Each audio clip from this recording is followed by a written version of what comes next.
আসসালামু আলাইকুম, সবাইকে স্বাগতম ও টিউটরে। আমি দেখাবো কিভাবে আমাদের ওয়েবসাইটে খুব সহজে আপনারা এমসিকিউ পরীক্ষা দিতে পারবেন। এই প্ল্যাটফর্মটি তৈরি করা হয়েছে শিক্ষার্থীদের নিয়মিত প্র্যাকটিস ও আত্মমূল্যায়নের জন্য, যাতে তারা ঘরে বসেই পরীক্ষার মতো পরিবেশে নিজেকে যাচাই করতে পারে। প্রথমে আমাদের ওয়েবসাইটে গেলেই আপনারা আমাদের এমসিকিউ লিংকটা পেয়ে যাবেন বা এক্সাম দেওয়ার লিংকটা পেয়ে যাবেন। সেই লিংকটা এরকম যে কোনো ক্রোম ব্রাউজারে ক্লিক করে আপনারা ঢুকে যেতে পারবেন আমাদের পেজে।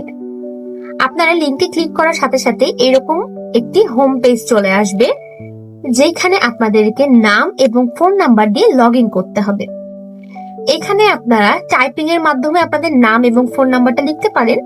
যদি কেউ টাইপ করতে কারো প্রবলেম মনে হয় বা কোনো সমস্যা থাকে, তাহলে আপনারা এখানে মাইক আছে, এই মাইকে ক্লিক করলে কিন্তু আপনারা নামটা লিখতে পারবেন। আমি দুই ভাবেই দেখাচ্ছি। আমি প্রথমে আপনাদেরকে টাইপ করে দেখাচ্ছি। দেখেন, টাইপ করলেও হয়ে যাবে। এরপরে আমি আমার নামটা মুখে বলে দেখাবো। মাইকে ক্লিক করলে আপনারা এরকম অ্যালাউ অপশন পাবেন, এখানে অ্যালাউ দিয়ে দিবেন। স্বপ্না, ওকে। দেখেন, এই যে আমরা মাইকে যেটাই বলবো এখানে কিন্তু অটো লেখা চলে আসবে। এরপরে আমাদের নাম্বারটা এখানে দিতে হবে, ঠিক আছে? আমরা এখানে নাম্বারটা দিলে এখানে স্টার্ট কুইজ হয়ে যাবে। তো আমি এখানে আমার নাম্বারটা দিয়ে দিই। এই যে, এরপরে স্টার্ট বাটনে ক্লিক করলে আমরা কিন্তু আমাদের পেজে চলে আসবো। এরপরে এখানে যে বাই সিরিয়াল যে কোশ্চেন গুলো আছে, এইভাবে আমাদের একটার পর একটা আনসার করতে হবে। এখানে কোনো একটি আনসার না দিয়ে আমরা পরের কোশ্চেনে যেতে পারবো না। আমাকে প্রত্যেকটা কোশ্চেনের আনসার করে নেক্সট কোশ্চেনে যেতে হবে। আমরা যদি এখানে আনসার না করি তাহলে কিন্তু নেক্সট কোশ্চেনে আমরা যেতে পারবো না। তো প্রথম প্রশ্নটি, এটা যেহেতু নবম এবং দশম শ্রেণীর বই, এটা নবম দশম শ্রেণীর প্রথম গল্পটা এখানে দেওয়া আছে, শুভা। তো প্রথমেই আমরা এই প্রশ্নটা সলভ করব। শুভার বড় দুটি বোনের নাম কি ছিল?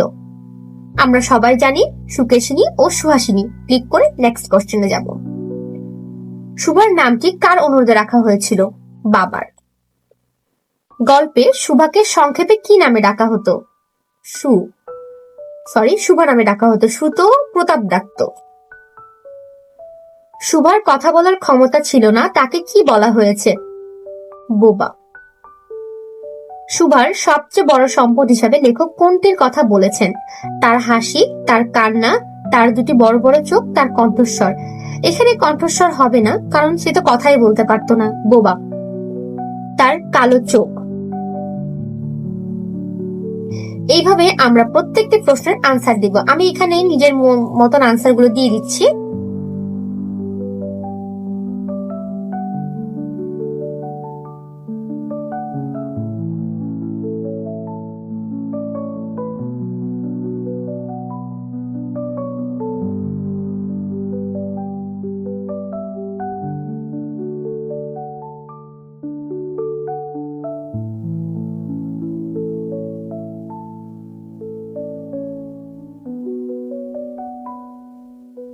এভাবেই আমরা প্রত্যেকটা প্রশ্নের অ্যান্সার দেওয়ার পরে কিন্তু নেক্সট প্রশ্নে যেতে পারবো।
এই যে দেখেন, আমার এখানে কিন্তু সবগুলো আনসার দেওয়া হয়ে গেল।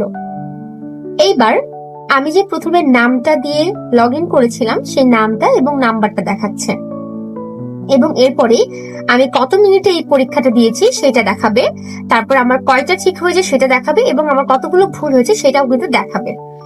এবং আপনারা যে আনসারগুলো ভুল করেছেন সেগুলো কিন্তু এখানে দেখতে পারবেন যে আমি কি ভুল করেছি। এই যে দেখতে পাচ্ছেন, এভাবেই কিন্তু হচ্ছে সবগুলো ভুল আনসার আপনার নিচে সঠিক উত্তরগুলো দেখতে পারবেন।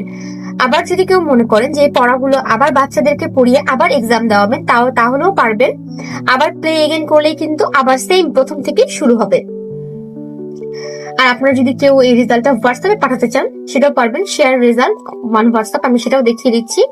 এই যে এখানে আমার লগ ইন করা নেই, এটা আপনারা লগ ইন করলেই কিন্তু এই যে ফলাফলটা কাটিয়ে দিতে পারবেন। এই যে এখানে যে টেক্সট আছে, টেক্সট আকারে কিন্তু আমার ফলাফলটা যাবে। নিয়মিত এই ওয়েবসাইটে প্র্যাকটিস করলে শিক্ষার্থীদের আত্মবিশ্বাস বাড়বে এবং পরীক্ষার প্রস্তুতি আরো শক্তিশালী হবে। আপনারা সবাই নিয়মিত অনুশীলন করবেন, এটাই আমাদের প্রত্যাশা। ধন্যবাদ সবাইকে।